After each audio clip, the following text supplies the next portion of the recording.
Bom dia a todos. Números 31, a guerra contra os midianitas. Esse capítulo dá início às sangrentas batalhas que tiveram que ser travadas na posse da terra prometida. A guerra contra os midianitas foi necessária, pois eles foram a causa de prevaricação, moléstias e infecção para o povo de Deus. Versículo 16. Além disso, os midianitas tinham se unido aos moabitas para amaldiçoar Israel por meio de Balaão.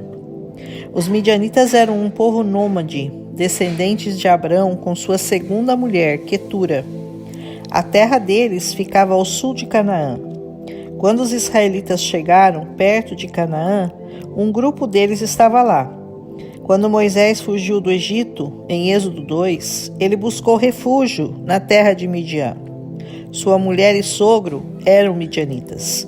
Mas apesar dessa aliança, israelitas e midianitas sempre foram grandes inimigos.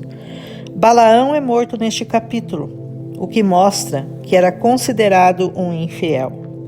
O capítulo 25 não nos mostra quem foi o propagador da sedução dos homens israelitas com a adoração a Baal, mas Balaão teve influência na propagação desse falso Deus entre os israelitas, inclusive com a sedução pelas mulheres de lá.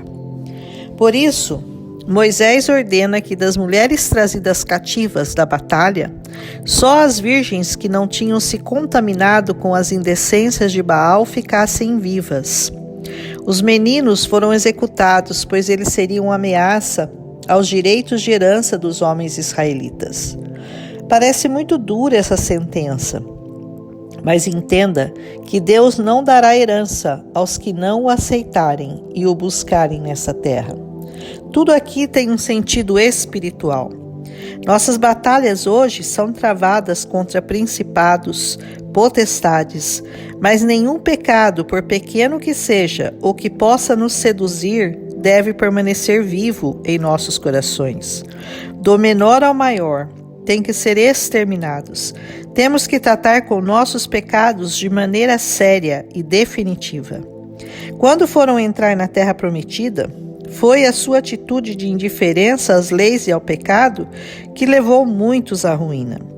Assim, quando Deus apontar o pecado em sua vida, haja como Moisés, de maneira rápida e definitiva. Extermine todos. A guerra que foi travada contra os midianitas era uma guerra santa. Por isso, tanto as pessoas, versículos 19 e 20, quanto os objetos, versículos 21 a 24, deviam ser purificados. Os despojos de guerra foram divididos em partes iguais, versículo 27. Isso quer dizer que não importa qual tenha sido a sua participação nas batalhas pela causa do Senhor, o prêmio é dividido igualmente. Outra coisa que esse capítulo nos mostra é que nenhum israelita morreu, versículo 49. Diz assim: nenhum fez falta dentre eles e nós. Isso mostra que quando a causa é do Senhor, ninguém morre. Tanto que antes de iniciarem a batalha, Deus diz para que Finéias, filho do sacerdote Eleazar, levasse consigo objetos do santuário e as cornetas para os toques de guerra. Versículo 6. Depois de vencida a batalha, purificaram tudo, até as roupas. Versículo 20. Isso significa que a santificação exige separação. Se você aceita Cristo, não dá para querer viver como antes, ter os mesmos amigos de antes, vestir as mesmas roupas de antes, porque temos que abrir mão de tudo que possa nos contaminar ou nos tornar impuros na presença do Senhor. Estamos cercados sempre por midianitas, que querem nos fazer voltar aos nossos deuses de barro ou à nossa prostituição. Então, desapegar-nos dessas coisas é a única forma de vencer o pecado e sermos aceitos no altar de adoração do Senhor. Ninguém consegue estar limpo se quiser continuar pisando na lama.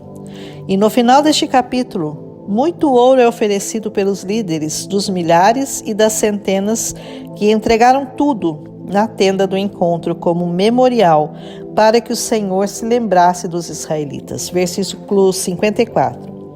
Entregue então a Deus tudo o que você tem de mais valioso: seus filhos, sua casa, seu tempo, sua vida, e Ele te ajudará a vencer suas batalhas. Não fique prostrado no deserto, apegando-se às coisas vãs e passageiras dessa terra. Volte-se para o que é realmente valioso, sua alma e a vida eterna na presença do Senhor. Que a face do Senhor resplandeça sobre a sua e que Ele te dê a vitória e a paz. Até amanhã, em nome de Jesus.